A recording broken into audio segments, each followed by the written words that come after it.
자, 오늘 나눠드린 프린트 이제 의사표시 1편 그래요. 이제 내일은, 다음에는, 사기 강박하고, 그 다음에 의사표시 효력 발생하고 이렇게 한꺼번에 묶어서 나올 거고, 시험은 거의 여기서 나와요. 의사표시 불일치 쪽에서 거의 많이 나와요. 사기 강박이 안 나온다는 얘기가 아니라 나오긴 하는데 그쪽은 좀 산발적으로 흩어져서 지문 하나 같은 걸 이렇게 넣는 경향이 많이 있습니다. 먼저 비진이 표시는 원칙적으로 표시한 내용 그대로 유효이나 표의자가 상대방의 악의 또는 과실을 증명하게 되면 무효가 된다죠. 원칙은 표시한 대로 유효지만 예외적으로 무효가 될 수도 있는 거 아닙니까? 비진이 표시. 그래서 비진이 표시는 비진이 의사표시의 무효를 주장하는 자가 상대방의 악의 또는 과실에 대한 증명 책임을 진다. 진이 아닌 의사표시는 상대방의 악의인 경우에만 무효이므로 여기서 틀렸잖아요. 악의 또는 과실이 있으면 무효가 되는 거죠. 근데 악의인 경우에만 무효가 되므로 여기서 틀렸죠. 상대방의 과실 여부는 효력에 영향을 미치지 않는다. 이건 틀린 거 아닙니까? 완벽하게. 또 진이 아닌 의사표시는 원칙적으로 무효입니까? 유효입니까? 유효죠. 표시한 대로 효력이 발생하는 거니까 유효죠. 네. 예. 자, 채무자의 법률행위가 허위표시에 의한 가장행위로서, 허위표시 뭐야? 통정허위표시 얘기하는 거잖아요. 사해행위의 요건을 갖춘 경우에 채권자 취소권이 대상이 되고, 또는 채권자 취소권 대상인 경우에도 통정허위표시의 요건을 갖추면 무효다. 이걸 무효와 취소의 이중효다라고 얘기를 해요. 어느 쪽으로 얘기해도 다 맞는 얘기인 거야. 통정허위표시로서 무효지만 이게 사해행위에 해당하면 채권자 취소권 대상이 되고, 채권자 취소권 대상인 법률행위도 둘이 짜고 한 허위표시다. 그럼 그건 무효다. 아시겠죠? 네. 이걸 무효와 취소의 이중효다라고 하는 거예요. 자, 예를 들면 이거예요. 미성년자의 법률행위는 취소할 수 있죠. 네. 근데 미성년자가 불공정한 법률행위의 피해자가 됐다는 거야. 불공정한 법률행위의 피해자, 불공정한 법률행위 무효 아닙니까? 네. 네, 그러면 미성년자가 할 수 있는 행위는 미성년자라고 해서 취소를 하거나 불공정한 법률행위 입증해서 무효를 주장할 수 있는 거 아닙니까? 그러니까 미성년자의 행위가 불공정한 법률행위에 해당할 때는 미성년자의 행위로 취소할 수도 있고 불공정한 법률행위로 무효를 주장할 수도 있죠. 그럼 반대로 얘기해 볼게요. 불공정한 법률행위가 미성년자에 의해서 이루어졌다. 똑같은 말이잖아. 이게 또 어려우면 안 되는데. 하여튼 이게 국어 때문에 큰일이야. 미성년자의 행위가 불공정한 법률행위에 해당한다. 불공정한 법률행위가 미성년자에 의해서 이루어졌다. 불공정한 법률행위의 피해자가 미성년자였다. 같은 얘기 아닙니까? 전부? 그럼 그때는 불공정한 법률행위로서 무효가 된다 하더라도 미성년자의 행위로서 취소할 수 있다. 이렇게 얘기할 수 있는 거잖아요. 이해하셨어요? 그럼 여기도 똑같은 거죠. 허위 표시에 의한 가장행위다. 그럼 이게 무효잖아요. 근데 사회행위의 요건을 갖추면 채권자 취소권 대상이 되고, 반대로 채권자 취소권 대상인 경우에도 취소할 수 있는 행위라고 할지라도 통정허위 표시의 요건, 무효 요건을 갖추면 이건 또 무효가 될 수도 있는 거잖아요. 그러니까 아무거나 선택적으로 주장하면 된다는 얘기죠. 그래서 허위 표시에 의한 가장행위가 사회행위의 요건을 갖춘 경우에 채권자 취소권 대상이 된다. 또는 채권자 취소권 대상이라도 허위 표시의 요건을 갖추면 무효가 된다. 각각 이렇게 앞뒤로 뒤집어서 나올 수 있는 거야. 이걸 무효와 취소의 이중효다 이렇게 얘기를 합니다. 아시겠죠? 자, 무효인 법률행위에 따른 법률효과를 침해하는 것처럼 보이는 위법행위가 있다 하더라도 무효잖아, 무효. 그럼 무효는 등기명의자가 실제로 자기 권리가 있어요, 없어요? 무효인 행위에 의해서 등기를 갖춘 자는 권리가 있습니까? 이거 어저께 몇 번 했는데, 그죠? 권리 없죠? 권리 없으니까 누군가가 권리를 침해하는 듯한 행위를 했다. 그렇다고 해서 침해된 권리가 진짜 있나요? 없습니다. 없죠? 그러니까 침해된 권리가 없으니까 손해도 없을 거고 손해배상도 청구할 수 없는 거죠. 그 얘기입니다. 무효인 법률행위에 따른 법률 효과를 침해하는 것처럼 보이는 위법행위가 있다 하더라도 손해가 있어요, 없어요? 없으니까 손해배상 청구할 수 없는 거죠. 똑같은 내용이 나오는 겁니다. 무효인 법률행위에 따른 법률효과 침해하는 것처럼 보이는 위법행위가 있다 하더라도 손해는 없으므로 그 배상을 청구할 수 없다. 무효인 법률행위에 따른 법률효과를 침해하는 것처럼 보이는 위법행위가 있어도 손해배상 청구할 수 없다. 이거하고 완전히 똑같은 말이잖아요. 그렇죠? 예, 그리고 갑과 을 사이의 계약이 통정허위 표시인 경우에, 그럼 갑과 을 사이의 계약이 통정허위 표시면 권리가 이전된 게 없다는 얘기잖아요. 을은 갑에게 채무불이행을 이유로 손해배상 청구할 수 있나요? 을은 권리 취득 관계 없죠. 왜? 통정호의 표시 무효니까. 그럼 얘는 아무 권리가 없는데 권리가 침해됐다, 채무 불이행을 주장할 수도 없는 거지.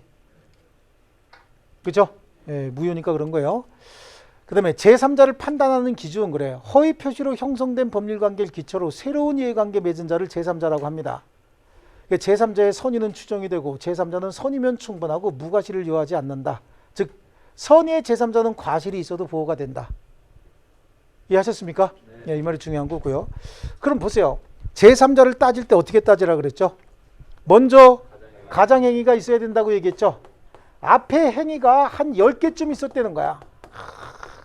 뭐 A, B, C 뭐 이렇게 나갔는데 이거 다 정상적인 행위예요. 근데 이게 가장행위였단 말이죠. 그럼 그 다음에 하는 이 행위에 의해서 B가 선이냐 악이냐 따질 때 얘가 제3자라고. 1, 2, 3번이라 그랬는데 1, 2, 3, 4 아닙니까? 이러면 대책이 안 서는 거고 앞에 정상적인 행위가 몇 개가 있든 제3자를 따질 때는 가장행위가 먼저 있었다. 그럼 그 다음에 새로운 이해관계 맺은 사람, 가장행위로 형성된 법률관계를 기초로 새로운 이해관계 맺은 사람을 따질 줄 알아야 되는 겁니다. 여기가 제3자죠. 여기가 전득자라고 얘기하고 제3자가 선이면 전득자는 선의하기 따질 필요가 왜 없어요? 제3자가 선이라고 하면 완벽하게 보호가 되는 사람이잖아요. 그럼 완전한 권리자이기 때문에 얘는 그 앞에 무슨 일이 있었든 알았든 몰랐든 관계없이 무조건 보호가 되는 거예요. 그래서 이런 걸 언폐물이라고 얘기를 해요. 언폐물. 이해되셨습니까? 네. 자, 그래요. 그러면 가장행위에 기한 채권을 가압류했다. 그러니까 채권은 가장행위로 생겼다면서요? 네? 네? 채권을 가압류한 채권자 그랬어요. 그러면 가장행위로 인해서 생긴 채권을 새로운 이해관계 맺은 사람이 있죠? 채권이 왜 생겼대? 가장행위로 생겼대. 그럼 가장행위로 생긴 채권을 이 사람이 가압류했다는 얘기 아니에요. 그럼 새로운 이해관계 맺은 거 맞죠? 그럼 여기서 얘기하는 제3자의 포함이 돼야 되죠. 임대차 보증금 채권이 가장 양도됐대요. 가장행위 여기서 있었네. 양수인의 채권자가 그 채권에 대해서 압류 및 추심명령 받았다는 거야. 그러면 가장 양수인이 가지고 있는 채권은 진짜가 아니고 가짜 채권이죠. 보증금 반환 채권. 예? 얘가 지금 보증금 반환 채권 진짜 가지고 있어요? 안 가지고 있어요? 안 가지고 있는데 얘 채권자가 그거 압류했다는 거야. 똑같은 말이에요. 그럼 새로운 이해관계 맺었죠? 예. 여기서 제3자에 해당한다. 그래서 맞는 거고요. 부동산의 가장 양수인으로부터 가짜로 산 사람이 있대죠? 그럼 여기서 가장 양수인 A 아닙니까? A 맞죠? 가짜 양수인인데 소유권 이전 등기 청구권 보존의 가등기를 받았대. 얘한테 다시 받았다는 거잖아. 그럼 제3자에 해당됩니까? 안 됩니까? 돼야 되죠. 자, 그 다음에 파산자가 허위로 가장채권을 보유하고 있다가 파산 선고가 됐다는 거죠. 이 경우에 파산관제인은 108조 2항의 제3자에 해당한다. 얘는 언제나 선의의 제3자인 거예요. 자, 왜 이런 얘기가 나오냐면 갑이 을한테 어음을 하나 끊어준 거야. 가짜로. 3억짜리 어음을 가지고 있어요. 그럼 얘가 가지고 있는 어음은 가짜 어음 아닙니까? 근데 얘가 파산했다는 거야. 파산했으면 이 재산은 전부 다 누가 승계받아요? 파산관제인이 승계받는 거야. 그럼 파산관제인이 이거 승계받아서 뭐하냐? 을에 대한 채권자들 있잖아요.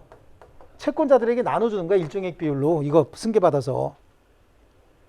그럼 여기 있는 사람들 중에서는 을이 이거 가장채권이라는 거 아는 사람도 있지만 모르는 사람이 한 사람이라도 있을 수 있는 거 아닙니까? 그럼 얘는 무조건 선인 거야. 근데 여기서 아는 사람이 저는 알아요. 그거 가장채권인지. 그럼 넌 배당에서 빠져라. 그럴 사람이 있을까요?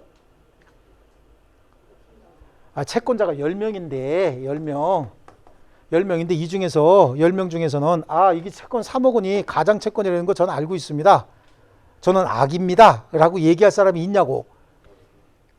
그건 지능 떨어지는 거죠.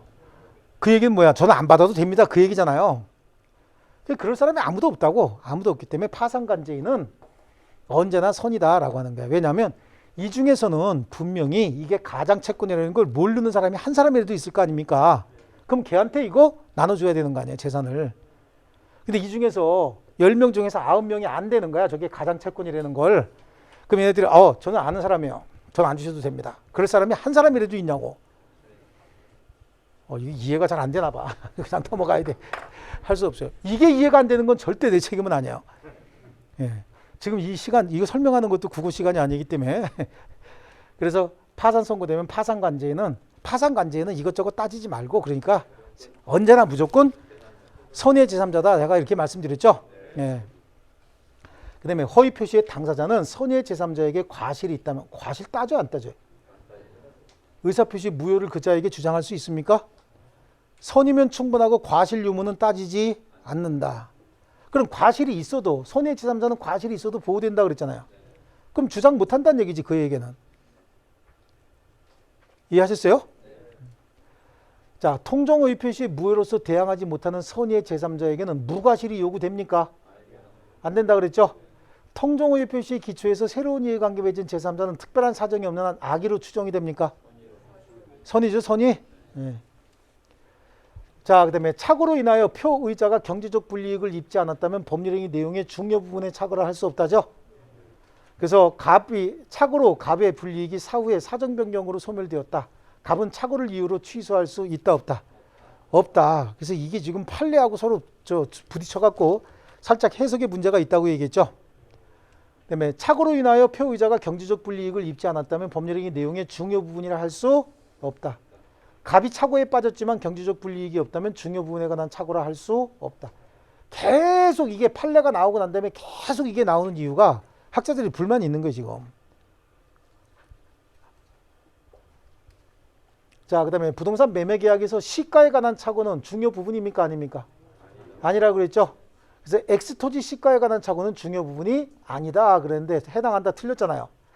부동산 매매 계약의 시가에 관한 착오는 중요 부분의 착오라 할 수 없다. 그러니까 맞은 거죠? 예. 자, 착오를 이유로 의사표시 취소하려는 자는 계약의 내용에 착오가 있었다는 사실과 함께 착오가 없었더라면 의사표시하지 않았을 것이라는 점도 증명해야 되고, 이게 이제 중요 부분에 관한 입증이 아닙니까? 중과실의 유무는 취소하지 못하게 하려는 상대방이 증명해야 된다. 머릿속에 다 있는 내용들인가요? 그래서 갑은 내용에 착오가 있었다는 사실과 함께 그 착오가 없었더라면 의사표시하지 않았을 것이라는 점도 증명해야 된다. 맞죠? 갑은 자신의 착오가 있었다는 사실뿐만 아니라 착오가 의사표시에 결정적인 영향을 미쳤다. 이거 똑같은 말이잖아요. 완벽히 똑같은 말이죠? 예. 다른 말이라고 생각되시는 분이 있어요? 그 다음에 갑의 매매계약 취소가 인정되기 위해서는 갑은 자신에게 중대한 과실이 없었음을 주장 증명합니까? 착오자가 착오를 이유로 취소하려면 뭐만 입증하면 된다 그랬어요? 중요 부분만 입증하면 된다고. 중과실은 누가 입증한다고요? 상대방이 입증한다 그랬죠? 네. 그 다음에 법률행위 내용에 표의자의 착오와 과실은 표의자의 상대방이 입증한다. 상대방은 중과실만 입증하면 되는 거고 착오는 누가 입증해야 돼? 표의자가 입증해야 되죠. 여기는 중자 빠졌습니다. 예, 그래서도 틀린 말로 할 수 있는데 여기서 얘기하는 과실은 중과실 얘기하는 걸 겁니다. 여기는 입증 책임이 누구에게 있느냐라고 하는 걸로 물어본 거죠. 예. 만약에 이게 이제 표의자의 착오는 표의자가, 과실은 상대방이 입증해야 된다. 그러면 시비는 걸 수 있겠죠. 과실이 아니라 뭐가 있어야 되는데? 중과실이 있어야 되는데 라고 시비는 걸 수 있겠지만 어쨌든 이거는 이 자체로 틀렸습니다. 그 시비거리가 돼야 안 돼요? 안 되는 겁니다. 이거는. 자, 매매 계약이 적법하게 해제됐답니다. 매수인은 해제로 인한 불이익 면하기 위해서 착오를 이유로 취소권 행사할 수 있어요, 없어요? 있습니다. 그리고 이거는요, 지금 18, 20, 23, 24 이렇게 나왔잖아요. 나와서도 이건 계속 나올 거야. 착오에서 가장 중요한 부분입니다, 이게. 그리고 이 판례가 굉장히, 제가 아까 뭐라 그랬어요? 과장되게 얘기했죠? 대법관들이 뻘떡 일어나서 박수를 너무 오래 치는 바람에 손바닥이 부르터서 일주일 동안 망치 못 잡을 정도였다 그랬죠? 아, 이게 과장되게 얘기해서 그렇지 굉장히 센세이션한 판례였다고, 이게요. 엄청난 판례였던 거예요. 그래서 매도인이 매매계약을 적법하게 해제하였더라도 매수인은 해제로 인한 불이익 면하기 위해서 취소권 행사할 수 있고, 매도인이 갑 매수인의 채무불이행을 이유로 매매계약을 적법하게 해제한 경우에 갑은 자신의 중대한 과실이 없어도 취소권 행사할 수 있다? 중대한 과실이 없으면 취소권 행사할 수 있는 거죠? 해제됐어도 취소권 행사할 수 있다며. 그럼 취소권 행사하려면 중요 부분에 해당해야 되고 중과실 없어야 되잖아요. 그러니까 중과실이 없으면 취소권 행사할 수 있는 거죠. 자, 매도인이 을 매수인 중도금 채무 불이행을 이유로 매매계약을 해지한 경우에 을은 착오를 이유로 매매계약 취소할 수 있다. 자, 계약이 적법하게 해지된 후에도 매수인은 착오를 원인으로 그 계약을 취소할 수 있다죠. 예, 그래서 저는 이건 다 이제 굉장히 좀 중요한 부분으로서 시험에 굉장히 많이 나왔던 내용이에요, 이게. 자, 그다음에 동기는 법률행위 내용이 아니므로 법률행위에 영향을 미치지 아니한다. 다만 동기가 표시돼서 의사표시 내용에 포함됐거나 표시되지 않은 경우에도 상대방으로부터 유발 제공된 경우에 동기의 착오를 이유로 취소할 수 있는데, 동기가 표시되지 않았어도 상대방으로부터 유발됐으면 취소 대상이 되고요. 상대방으로부터 유발됐으면 취소 대상이 되는 거죠. 그러니까 여러분 드린 지문에는 이거 두 개를 섞어버리지, 이거 굳이 나눌 필요가 없잖아요. 그 다음에 표의자가 동기의 착오를 이유로 의사표시 취소하려면 동기가 상대방에게 표시되고 과실이 없어야 된다라는데, 동기 상대방에게 취소하려면 표시돼야 되는 거 맞습니까? 그렇죠? 동기의 착오를 이유로 의사표시를 취소하려면 동기가 상대방에게 표시돼야 되죠. 그 다음에 뭐가 없어야 되는 거야? 중과실이 없어야 되죠. 여기는 과실 가지고 지금 답을 넣은 거란 말이죠. 뭐가 없어야 된다고? 중과실이 없어야 된다라고 하는 거예요. 이해하시겠죠? 착오를 이유로 취소하려면 착오의 종류가 뭐가 됐든 관계없이 무조건 중요 부분에 해당해야 되고, 동기의 착오도 중요 부분에 해당해서 동기를 이유로 경제적 불이익이 무조건 생겨야 되고, 그로 인해서 중과실이 없어야 되는 거예요. 내용의 착오는 그것도 똑같아. 중요 부분에 해당해야 되고 중과실이 없어야 된다고. 기관의 착오도 마찬가지예요. 중요 부분에 해당하고 중과실이 없어야 되는 거지. 법률의 착오, 중요 부분에 해당하고 중과실이 없어야지 취소할 수 있는 거예요. 착오는 어떤 유형의 착오든 중요 부분에 해당하고 중과실이 없어야 취소할 수 있는 겁니다. 아시겠죠? 네. 착오에 관한 민법 제109조는 강행 규정입니까? 임의 규정입니까? 임의 규정이다라고 하는 거죠. 그래서 109조는 강행 규정이므로 배제 특약은 무효다. 틀렸죠? 당사자 합의로 착오에 의한 의사표시에 관한 민법 109조 1항 적용 배제할 수 있죠? 배제라는 게 뭐야? 이거 제외시키자 그런 얘기잖아요. 그러니까 이거 적용하지 말자라고 할 수 있다는 얘기고요. 그래서 착오로 인해서 의사표시 취소에 관한 민법 규정 적용을 배제하는, 착오로 인한 의사표시 취소에 관한 민법 규정이 몇 조요? 몇 조입니까? 109조죠? 109조 배제하는 특약은 유효하다. 왜요? 임의 규정이니까. 그죠? 네. 자, 다 했습니다.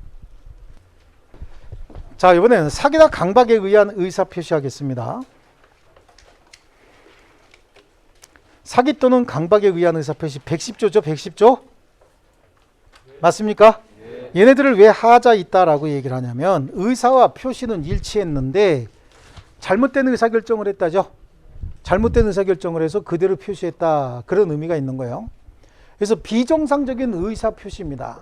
비정상적인 의사표시인데 하자가 있는 의사표시다라고 하는 이유는 의사와 표시는 일치했는데 잘못된 의사결정을 했고 그대로 표시했다, 이런 의미가 들어가 있거든요. 그럼 잘못된 의사결정을 지가 해놓고 왜 지가 취소하겠다고 하느냐, 이런 문제가 생길 수 있는데, 그래서 민법 제110조에는 사기에 의한 의사표시와 강박에 의한 의사표시 두 가지를 얘기하고 있어요. 자, 의사표시했고 의사와 표시는 일치했다야. 저쪽에 우리 비정상적인 의사표시인데 의사표시는 했고 의사와 표시는 일치했다죠. 네. 그런데 사기에 의한 의사표시는 상대방에게 어떻게 해서 한 거야? 속아서 한 거예요. 강박에 의한 의사표시는 상대방이 겁을 주니까 바짝 쫄아서 한 거야. 자, 그럼 도대체 속아서 어떻게 했어야 되느냐라고 하는 거. 어떻게 속이고 어디까지 진행돼야 되느냐. 먼저 사기가 인정이 되려면 상대방이 어떤 사람에게 기망행위를 해야 돼. 기망행위. 이것도 이제 법률 용어입니다. 기망행위라고 하는 건 상대방으로 하여금 착각을 유도하기 위한 모든 행위를 다 그냥 기망행위다, 이렇게 얘기를 합니다. 기망행위를 당한 사람이 뭐를 일으켰어야 되는 거죠? 착오를 일으켰어야 되고, 착오에 의해서 의사 표시까지 나왔어야 된다, 그런 얘기예요. 그러니까 순서대로 따지면 사기라고 이야기하려면 기망행위가 있어야 되고, 기망행위를 하는 자는 내가 기망행위라면 저 녀석이 착각을 일으킬 테고 착각에 의해서 어디까지? 의사표시까지 할 것이다. 이렇게 유도할 것이다 라고 하는 이단의 고의를 가지고 있어야 된다.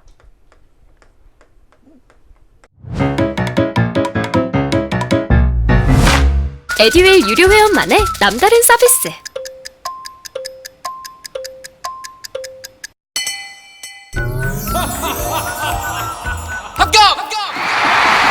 합격하고 돈도 받는 혜택.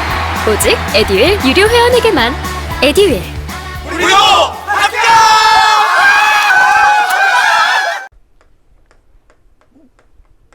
고의만 가지고 있어야지. 혹시 사실은 쟤한테 기망을 유도하려고는 안 했는데 그냥 어떻게 하다 보니까 과실로 인해서 기망이 됐다. 이거는 사기가 아닌 거예요. 아시겠죠? 내가 이렇게 의사표시하면 쟤는 분명히 착각을 일으킬 것이고 요 내용으로 의사표시할 거야 라고 거기까지 유도하려는 이단의 고의가 있어야 되고요. 이 기망행위는 그러다 보니까 위법성을 갖춘 위법행위가 돼야 되고 상대방에게 손해가 생기면 무슨 행위가 되는 거죠? 불법행위가 성립했어야 되는 거고 기망과 착오와 의사표시 사이에는 인과관계가 존재해야 된다라고 하는 거예요. 기망에 의해서 착각을 일으켰는데 나는 반 바퀴만 돌리려고 그랬는데 제가 너무 착각을 일으켜서 두 바퀴를 돌려버렸다는 거죠. 그러면 기망행위와 여기 사이에 인과관계가 없는 거죠. 아, 얘가 기망행위 할 때 이렇게 해서 내가 의사표시하면 제가 반 바퀴 이렇게 돌릴 것이다. 그럼 나에게 어떤 이익이 생길 것이다 라고 생각을 했는데 너무 많이 착각을 일으켜서 두 바퀴 반을 돌려버렸다는 거예요. 그럼 이건 기망에 의한 게 아니고 다른 작용에 개입한 거 아니에요. 그때는 인과관계가 없다라고 하는 거고 이때 이 인과관계는 객관적으로 합리적으로 판단한다. 그럼 무조건 틀린 거예요. 왜냐하면 사기에 의해서 착오를 일으키고 착오에 의해서 의사표시까지 하는 사람들은요. 사람에 따라서 굉장히 똑똑한 사람도 쉽게 사기당하는 사람이 있는가 하면 웬만해서 사기 안 당한 사람도 있겠죠.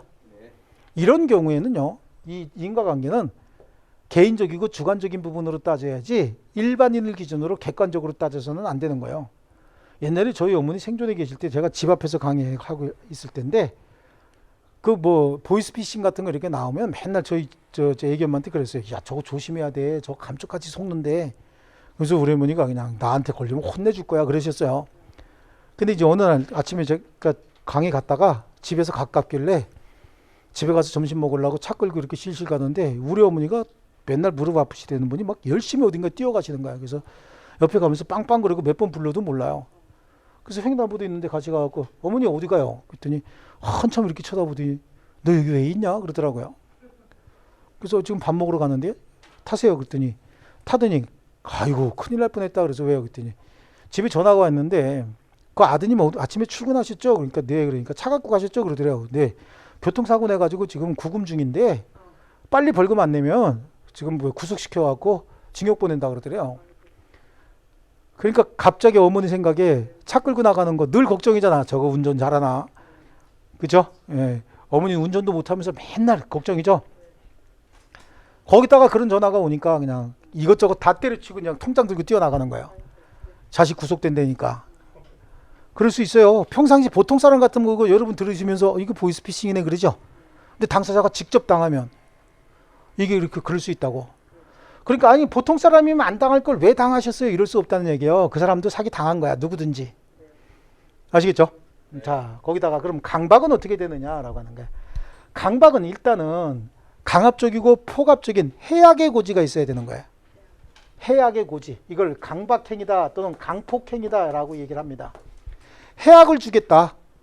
말 안 들으면 죽여버리겠어. 이거 있죠? 예, 그래요. 이때 그 해악은 반드시 실현 가능한 것임을 요구하지도 않습니다. 실현이 불가능한 해악의 고지라고 할지라도 상대방이 공포심을 일으키기에 충분하다. 그럼 이거는 해악의 고지인 겁니다. 아시겠죠? 그건 강박행위가 되는 거야. 예를 들어서 칼을 들이대고 죽여버리겠어. 그럴 수 있죠? 뿐만 아니라 너를 죽이겠다 아니라 네 가족에게 해코지하겠다. 네 친구를 어떻게 해버리겠다. 이것들도 겁먹을 수 충분히 있는 거잖아요.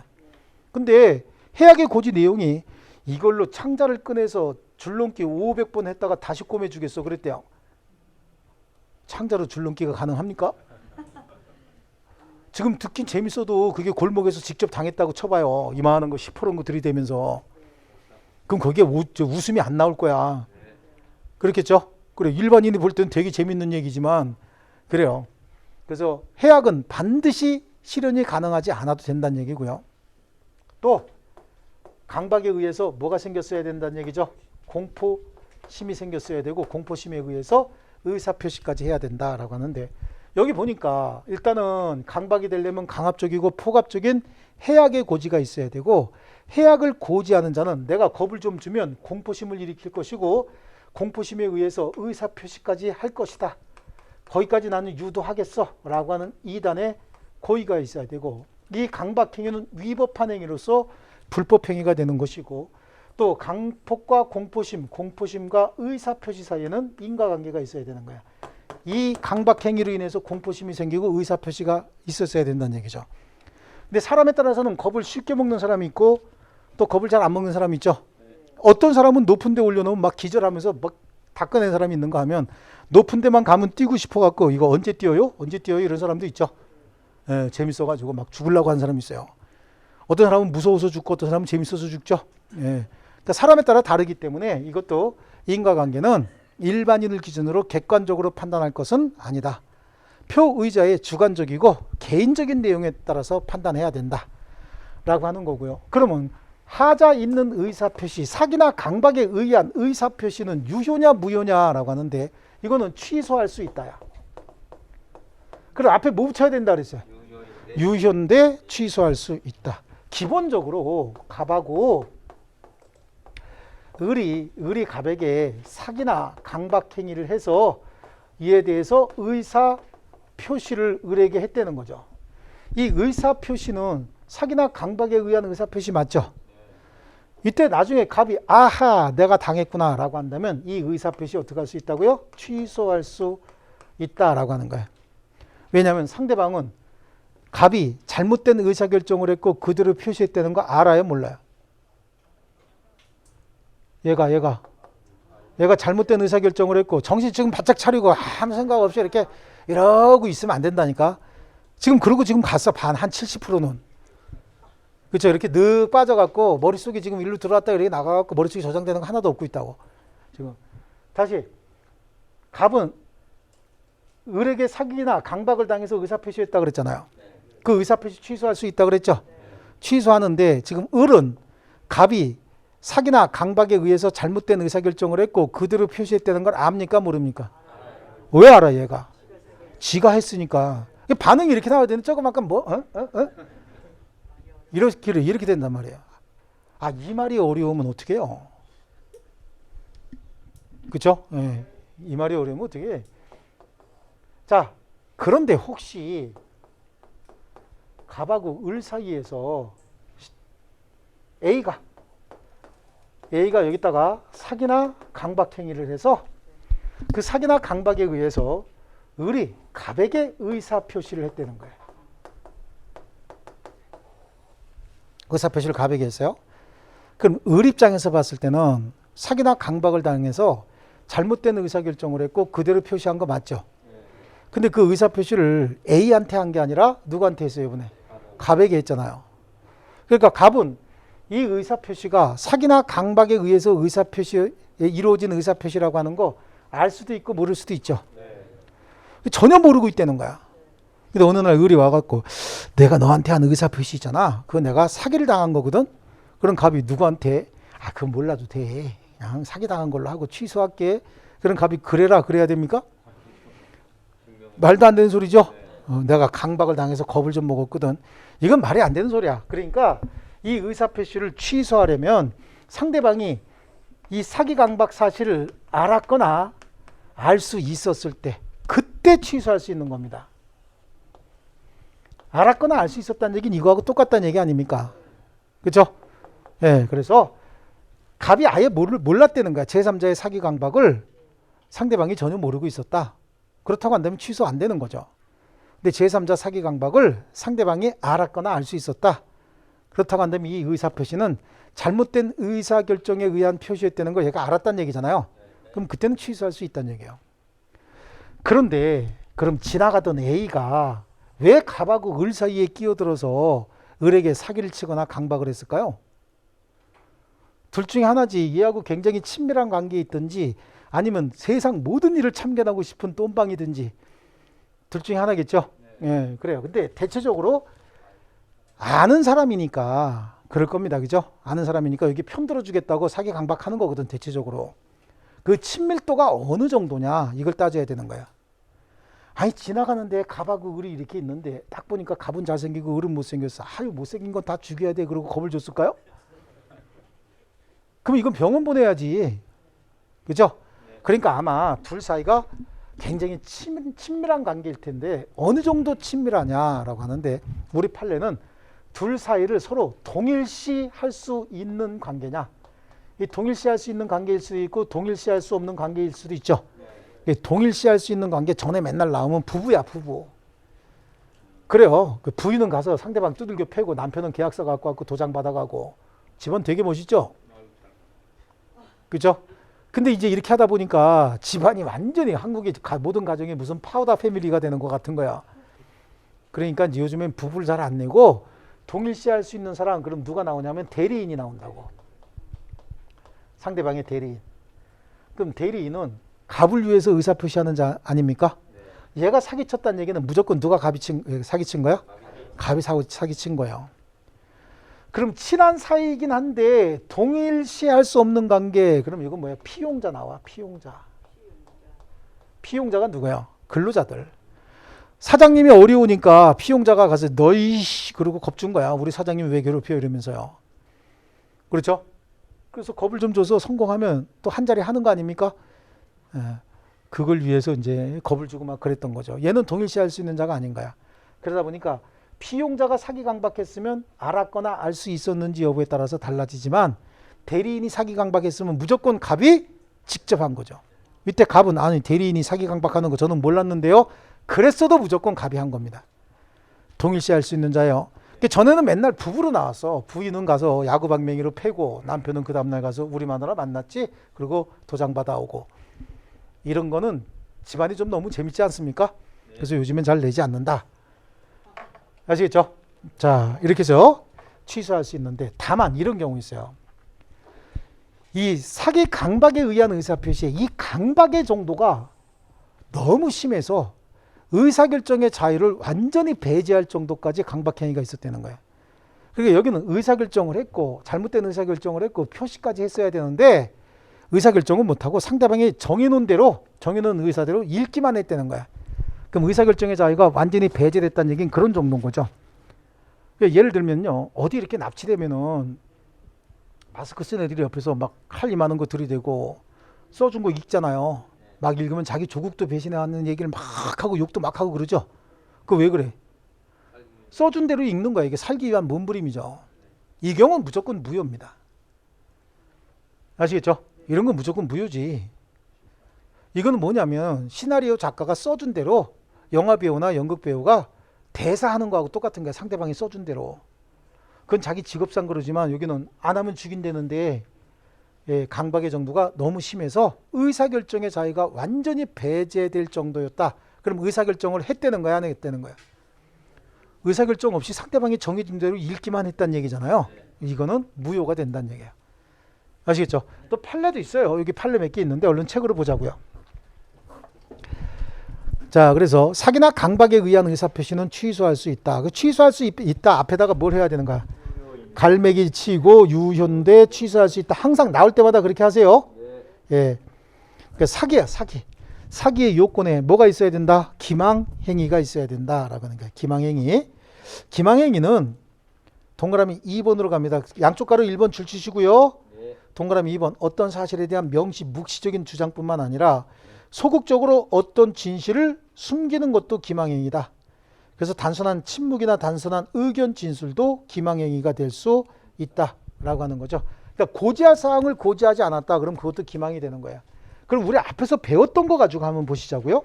앞에서 배웠던 게 아파트를 분양하는 자는 아파트 단지 인근에 쓰레기 매립장이 조성되어 있다든지 아니면 공동묘지가 조성되어 있다는 사실을 수분양자에게 고지할 신의칙상 주의 의무가 있죠.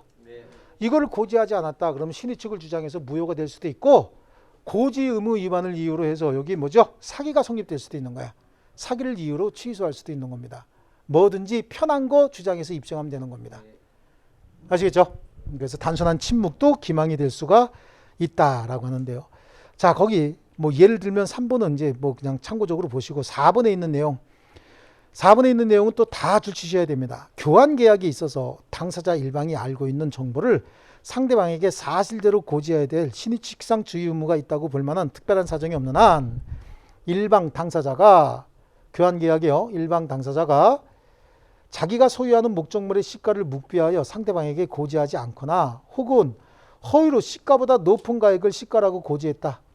라고 해서 상대방 의사결정에 불법적인 간섭을 했다고 볼 수는 없다라고 하는데 여러분 필기구하고 제 필기구하고 교환한다고 한번 해보세요. 그럼 제가 이 필기구가 이거 쓰레기를 뭐 하려고 갖고 싶어 하세요? 그러면서 교환합니까? 그럼 뭐라 그래요? 교환하면서 아 이거 좋은 거예요. 이거 쉽게 어디서 이 칼라 보세요. 이게 색깔이 파스텔 톤으로 싹 돌아가는 거 아닙니까? 이거 하도 오래 갖고 있어서 그런 건데.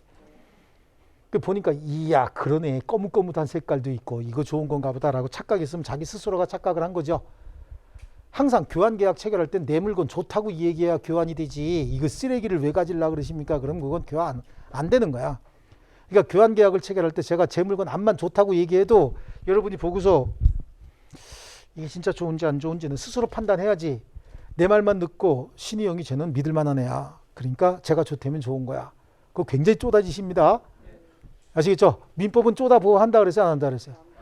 안 한다 그랬죠? 예, 민법에서 제일 미워하는 게 마우스하고 쪼다야. 쥐하고 쪼다. 아시겠죠?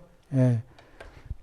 그래서 시가를 높은 가격으로 고지했다 또는 시가를 묵비했다라고 해서 상대방 의사결정에 불법적 간섭을 한 것이라고 볼 수는 없고 2단의 고의가 있어야 된다라고 하잖아요. 양쪽 가로 2번 2단의 고의 요거 줄쳐 놓으시고요.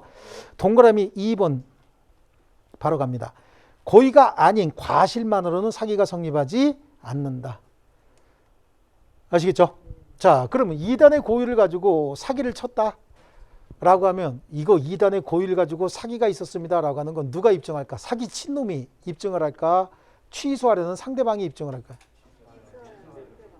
합리적으로 생각을 하셔야죠. 어떻게 고생해서 사기 쳤는데 사기 치고 난 다음에 제가 사실은 2단의 고의가 있었거든요. 얘도 병원 가야 되겠죠? 그러니까 취소하려는 상대방이 입증하는 거야 항상. 그래서 거기 동그라미 3번에 고의에 대한 입증은 취소하려는 상대방이 항상 2단의 고의 모두를 다 입증해야 된다. 취소하려는 자는 그럼 다른 말로 뭐죠? 효력을 부정하는 자. 그죠? 그 다음에 기망행위는 위법성이 있어야 된다라고 하는 거예요. 그래서 기망행위의 위법성. 그런데 양쪽 가로 3번 줄치고요. 동그라미 2번으로 하면 갑니다. 기망행위가 언제나 위법한 것은 아니고 거래상 요구되는 신의 측에 반할 때 위법성이 있게 되는데 자, 고군출한 기억, 니은, 디귿을 줄칠 거예요. 그래서 일반적으로 상품의 선정 광고에 있어서 다소 과장, 허위 광고가 수반된데요.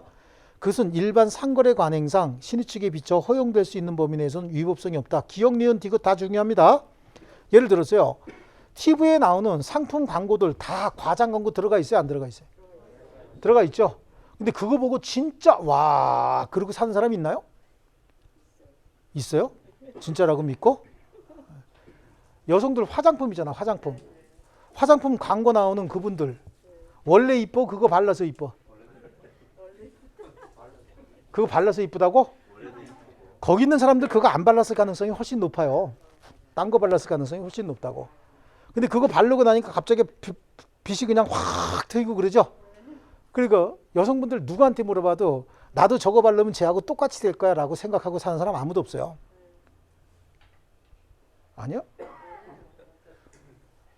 여성들 눈빛이 별로 안 좋아요. 네, 그죠? 네. 이거 아닌 거 알면서 허위 과장 광고라는 거 알면서 그러고 사는 겁니다. 이거는 위법성이 없다고 보는 거고 상가를 분양하면서 운영 방법 및 수익 보장에 관해서 다소 허위 과장 광고한 경우에도 위법성이 없다는 거죠. 우리 지나가다가 주말 같은 때 금요일 오후나 토요일 날 한번 보세요. 현수막 붙어요. 상가 실투자금 3천 월 임대 500 확정 실투자금 3천에 월 임대 500 확정이다. 그럼 생각만 해도 야 3천만 원 투자해서 월 임대료가 500만 원씩 들어온다고? 그거 사야 돼 말아야 돼? 그것만 보고는 사야 되죠. 근데 실제 가서 보면은 맞아 3천만 원만 내면은 소유권 이전 등기 해줘요. 그리고 임대도 500만 원 확정된 거 맞아요. 근데 대출 금액이 한 7억 돼 가지고 이자가 한 600만 원 나가. 그렇죠. 만약에 그게 3천만 원 집어넣어서 진짜 월 500만 원씩 나오면 걔가 현수막 안 붙여요. 내가 가져야지. 그렇지 않습니까? 예, 그거 보고 현수막 붙었으니까 네가 책임져라. 책임 안 집니다. 법에서 책임 안 진다고 해놨어요. 아시겠죠?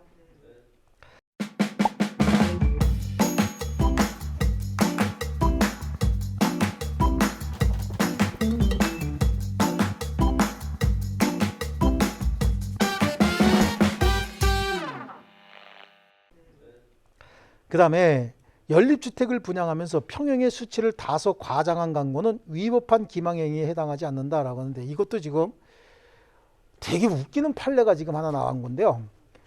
자, 우리 보통 연립주택이 공동주택이에요. 연립주택이요. 공동주택 같은 거 분양할 때 평당 얼마 그러죠? 그래 32평형 평당 2천만 원 그러면 얼마야? 또 계산 안 된다. 6억 4천. 그러니까 지금 집중해서 안 듣고 있고 멍해갖고 있어갖고 금방 얘기하는데 순발력이 탁탁탁탁 안 나온단 말이에요. 그리고 집중 안 하고 있는 거예요. 아시겠죠? 예, 집중하고 계셔야 된다고. 그런 정도로. 제가 뭐 물어보면 아니 32 곱하기 2가 얼마인지 몰라? 그런데 계산이 안 나온다는 얘기는 지금 집중 안 하고 있기 때문에 순발력이 지금 작용 안 하고 있다는 얘기예요. 계속해서. 아까부터 제가 그걸 자꾸만 느끼고 있어요. 다시 한번. 32평형 평당 2천만 원 그럼 6억 4천 아닙니까? 네. 그렇죠. 근데 그걸 33평형 평당 2천만 원 그럼 6억 6천이 되는 거 아니야? 네. 근데 팔 때 33평형으로 팔아먹었다는 거야. 30평대에서 32평이나 33평이나 뭔 차이가 있어? 전용 면적의 차이 거의 없어요. 서비스 면적의 차이가 있는데 그걸 평형대로 33평으로 해서 2천만 원 그럼 6억 6천. 32평으로 해서 2천만 원 그럼 6억 4천인데 다소 그렇게 한두 평 정도 차이는 기망행위가 아니라는 겁니다. 그러니까 제 얘기가 그건 거야. 돈은 엄청나게 큰데 가구 하나씩 보면 33평이나 32평이나 뭐 그거 별거 아니지 이렇게 할 수 있죠. 근데 단지에 혹시 500세대래. 그럼 가구당 2천만 원씩만 땡기셨다는 거야. 이 건설회사가 이렇게 돈을 버는 거죠. 근데 100% 건설회사 편을 들어줘요. 이게 건설회사가 돈이 많아서 그런가? 하여튼 잘 모르겠어요. 자, 그 다음에 3번에 볼게요. 위법성이 있는 경우에 대형 백화점의 이른바 변칙세일 행위는 상술의 정도가 사회적으로 용인될 수 있는 상술의 정도를 넘어선 위법한 것이다 라고 해서 꼭 하는 짓거리들 보면요. 요거 한 10만 원 정도 한 거 요거. 네, 그래요. 원래 이 대형 백화점의 변칙세일이 뭐냐면 90년대 중반까지는요. 백화점마다 서로 경쟁적으로 세일을 했어요.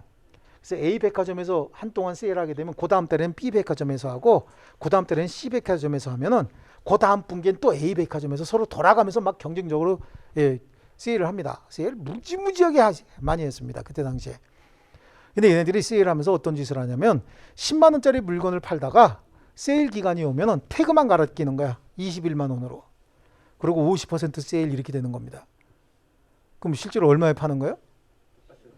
10만 5천 원에 팔죠? 그 5천만 원은 광고비로 빼는 거지. 얘네들이. 그러니까 실제로는 세일도 안 했으면서 세일한 거 아닙니까? 그래. 그러면 사가는 사람한테 손해가 얼마예요? 5천 원이지. 10만 원짜리 10만 5천 원에 산 거 아닙니까? 속았다는 기분은 좀 있죠? 그래요. 10만 원짜리는 위법성이 있다 그러고 한 건당 2천만 원짜리는 위법성이 없다는 거야. 느낌 오시죠? 네. 그래. 그러니까 여러분들이 이런 거 공부하고 나면 이게 문제의식이 있다라고 하는 생각을 조금씩 가지셔야 돼, 진짜로. 네, 주변에 하는 짓들 보면. 그래서 대형 백화점의 이른바 변칙세일 광고 그거 얘기하는 거예요. 그 상술의 정도가 사회적으로 용인될 수 있는 상술의 정도를 넘어선 위법한 것이다. 자, 그거 있고요. 인과관계 있어야 된다라고 얘기했죠? 여기에 동그라미 2번 줄칩니다. 인과관계는 표의자의 주관적인 것으로 무방하고 일반인을 기준으로 판단할 것은 아니다. 됐죠? 자, 그 다음에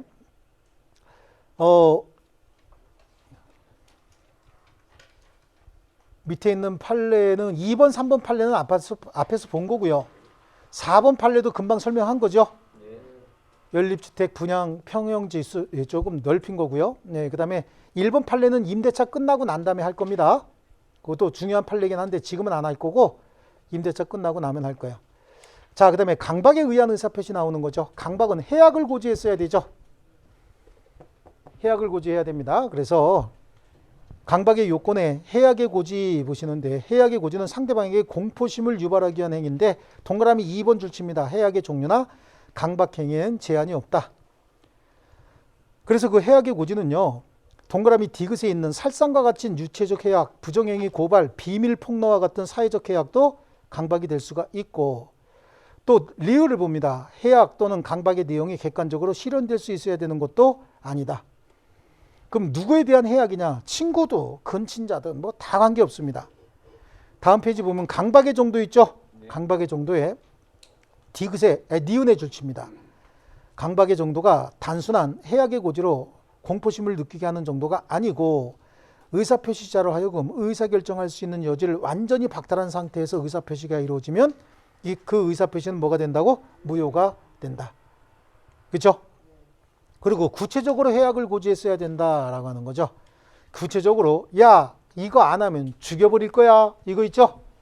이거 구체적으로 해약을 고지해야 되는가? 이거 이렇게 안 그러면 확 죽여버릴 거야. 이래야 되지. 너 이거 안 하면 천벌을 받을 것이다 라고 얘기했대요. 천벌 받아라? 천벌이 뭐야? 엄청 무서워요? 천벌이 뭔데요? 하늘이 용서치 않으리라 그랬대요. 무서워 죽겠죠? 예, 그렇습니다. 이건 구체적으로 해약을 고지한 게 아닙니다. 이거는 강박이라고 볼 수가 없죠. 그죠? 뭐 그러더만 어디 영화에서 보니까 하늘이 용서치 않으리라 그때 아무 일도 없는데? 그러더래요.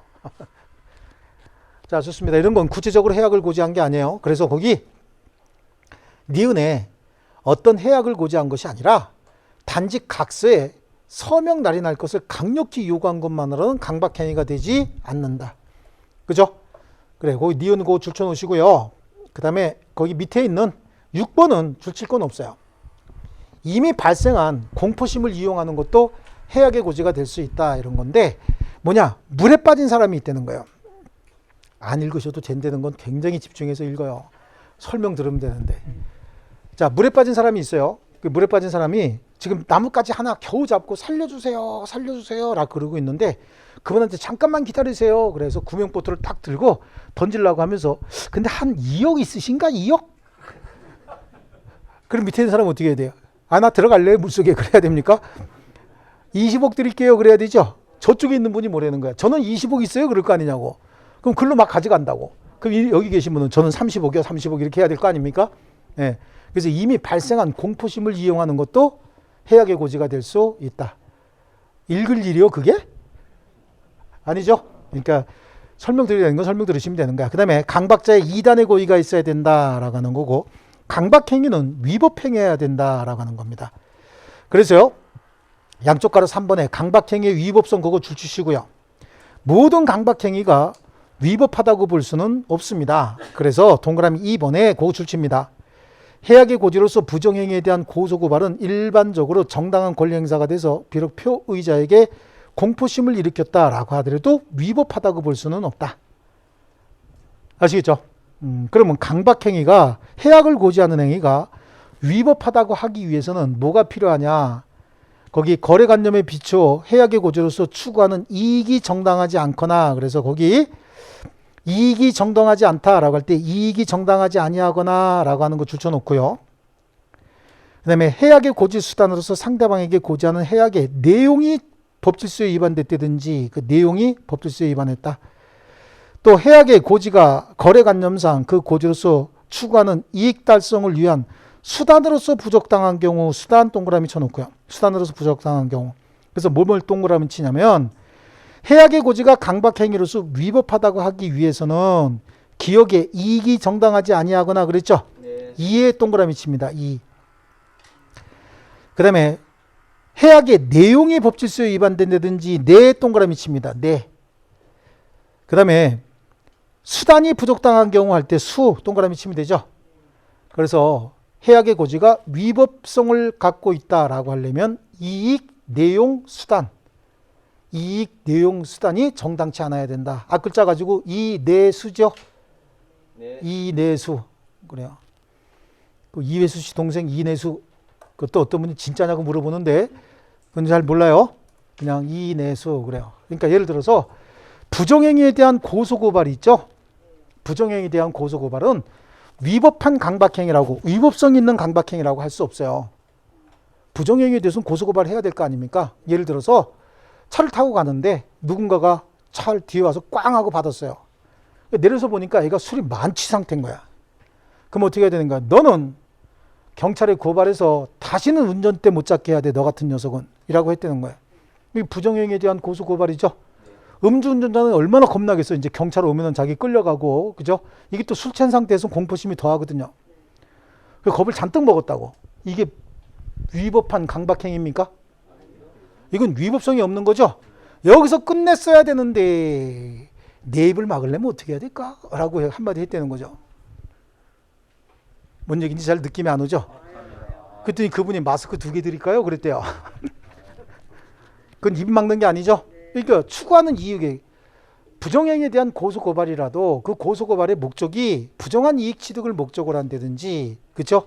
아니면 내용이 불법적이라든지 너 같은 놈은 내가 손모가지를 잘라버릴 거야. 운전 못하게. 이런 거 있죠? 이런 거 내용이 불법적이라든지 아니면 수단이 불법적이다라고 하는 거 맨날 어떻게 해요? 그 집 앞에 가갖고 현수막 빨갛게 현수막 치고 음주운전자 아무개는 반성하라 자폭하라 그러고 현수막 펼쳐놓고 맨날 음주운전했다고 광고 치고 있다는 거야. 이런 경우에도 비록 부정행위에 대한 고소고발이지만 수단이 불법적이기 때문에 위법성이 있다고 보는 겁니다. 이해하셨죠? 어려워요? 자, 좋습니다. 그 다음에 인과관계가 있어야 되는데 인과관계는 표의자의 주관적인 것이라도 무방하다. 다음 페이지 보이시죠? 예, 2번에 주관적인 것이라도 무방하다라고 하는 거고요. 자, 사기 강박에 의한 의사표시 취소할 수 있습니다. 그렇죠? 네. 그래 취소할 수 있다. 1번에 있고요. 거기 이제 법조문에 있는 거니까 넘어가시고요. 제3자 사기 강박에 의한 의사표시, 상대방 있는 의사표시로 바로 갑니다. 상대방 없는 의사표시를 제3자 사기 강박에 의해서 했대. 그러면 아무 때나 취소할 수 있는 거야. 이게 뭘 얘기하는 거냐면, 자, 길 가는데 어떤 녀석이 뒤에서 와갖고 등에다가 뾰족한 거 대고, 야, 너 5만 원 있냐? 그래서 네, 이제 저기다 버려. 소유권 포기죠. 소유권 포기를 다른 사람이 강박해서 했다는 거야. 그래서 이렇게 던졌어요. 던졌더니 지가 집어가는 게 아니고 낄낄낄낄 웃으면서 쪼다 같은 놈. 그러고 가더라는 거죠. 제3자 강박에 의해서 소유권 포기했죠. 포기했으면 어떻게 해? 다시 들고 와서 도망가면 되는 거죠? 뭐 갑자기 눈빛이 번쩍번쩍하면서 그걸 잡아야지. 그런데 뾰족한 거 있는데 어떻게 잡아? 도망가야지. 그죠? 그럼 어떻게 하는 거야? 소유권 포기했어도 제3자 강박에 의해서 했다. 내가 그걸 다시 취소한다 그래서 손해보는 사람 아무도 없잖아요. 이건 시험에 나와도 틀릴 건 아니고 상대방이 있는 의사표시했다는 거예요. 제3자 사기 또는 강박에 의해서. 이 경우에는 상대방이 알았거나 알 수 있었는지를 따져봐야 되죠. 네. 그래서 상대방이 있는 의사표시인데요. 상대방이 있는 의사표시에 있어서 제3자가 사기 강박을 한 경우에 표의자는 상대방이 그 사실을 알았거나 알 수 있었을 경우에 취소할 수 있다. 이건 이제 법조문에 나와 있는 거였잖아요. 그 다음에 밑에 있는 상대방과 동일시할 수 있는 자, 그럼 거긴 대리인도 잘 보셔야 돼요. 대리. 여기 또 어떤 문제 같은 데 보면은 은행의 지점장하고 은행의 출장소장 또 이렇게 나누고 그러는데 은행의 지점장은 은행에서 쓰는 얘기고 법적으로는 그게 다 출장소장이에요. 법률 용어로는. 그래서 상대방의 대리인, 은행의 출장소장 등은 상대방과 동일시할 수 있는 자로서 110조 2항의 제3자가 아니다. 그럼 제3자가 아니면 누구란 얘기죠? 상대방이란 얘기야. 무조건 상대방이란 얘기죠. 그 얘기가 상대방이 알았거나 알 수 있었던 경우가 아니라도 언제든지 취소할 수 있다. 그 얘기잖아요. 그 다음에 상대방의 피용자라고 얘기했죠. 상대방의 피용자는 동그라미 X 넣으면 되는 거지. 그러면 제3자, 동일시할 수 있는 자가 아니다. 그런 얘기죠. 네. 그래서 옆에다가 동일시할 수 있는 자가 아니다 라고 하는 써놓습니다. 동일시할 수 있는 자가 아니다. 그리고 이퀄 제3자다.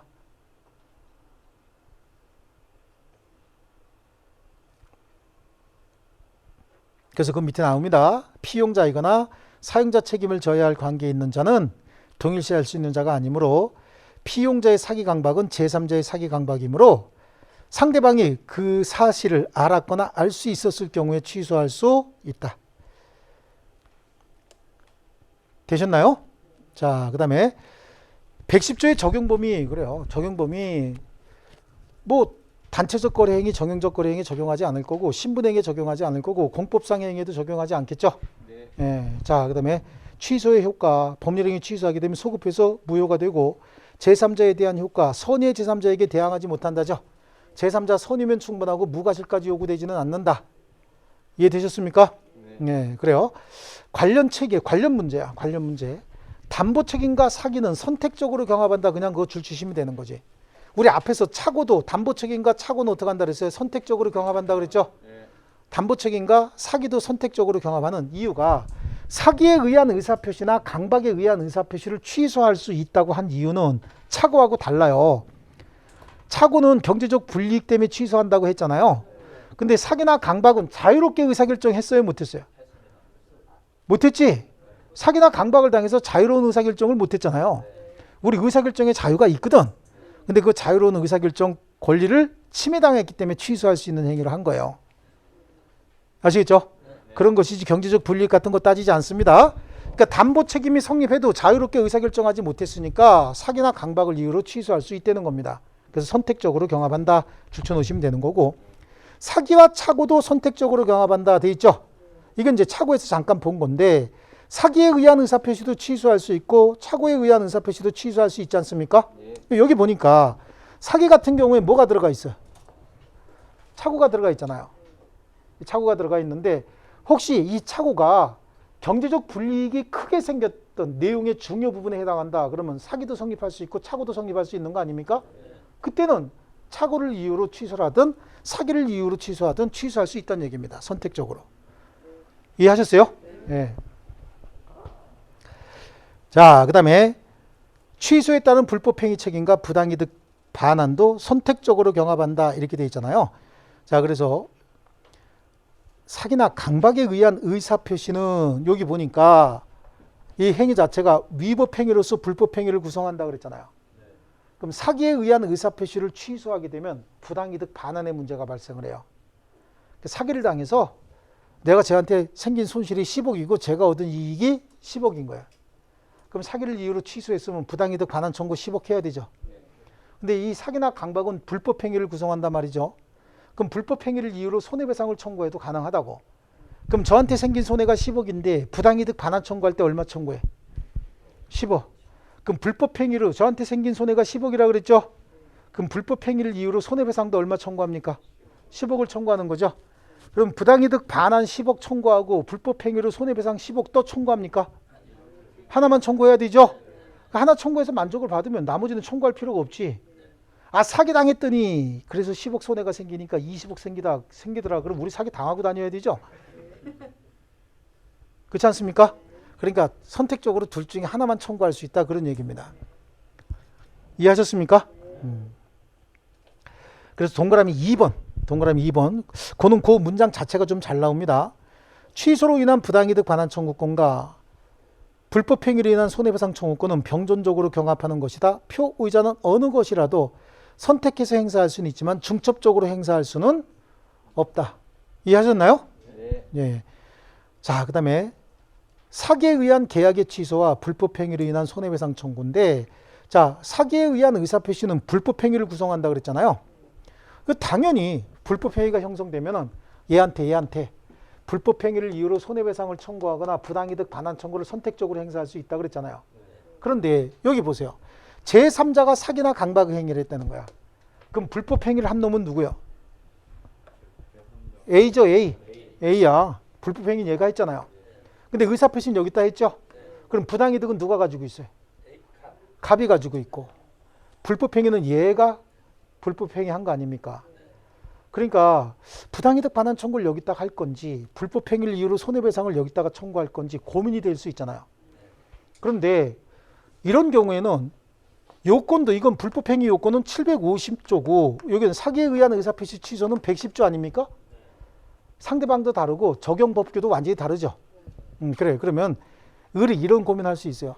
이거를 취소하고 얘한테 부당이득 반환 청구를 하든지 아니면 이걸 취소하고 여기다가 불법행위를 이유로 손해배상을 청구하든지 선택할 수 있는데 다만 이거를 취소하지 않고도 여기다가 불법행위를 이유로 손해배상을 청구할 수 있느냐 이런 문제가 생길 수 있어요. 이때는 얘는 지금 부당이득자도 아니고 거래 당사자도 아니고 단순히 불법행위만 한 자잖아요. 그러니까 이 행위를 취소하지 않고도 불법행위를 이유로 손해배상을 청구할 수 있다. 아시겠죠? 당사자도 다르고 적용 법규도 완전히 다른 겁니다. 자, 그래서요. 두 번째 줄로 봅니다. 두 번째 줄. 제3자에 의한 사기 강박으로 계약을 체결한 경우에 표의자는 계약을 취소하지 않고 제3자에게 불법행위를 이유로 손해배상만을 청구할 수 있다. 되셨죠? 그러면 이거를 취소하고 손해배상을 청구할 때는 발생한 손해가 10억이다. 그러면 10억을 다 청구할 수 있겠지만 이거를 취소하지 않으면 발생한 손해가 3억밖에 안 된다. 그럼 얘한테 불법행위를 이유로 손해배상 청구할 때도 3억만 청구할 수 있는 거예요. 취소하게 되면 발생한 손해가 10억. 그러면 10억 청구하죠. 그럼 취소하지 않고 청구하면 금액이 달라지겠죠. 그렇죠? 그래서 할 수는 있다. 이해하셨죠? 자, 조금 쉬었다가 의사표시의 효력 발생하겠습니다.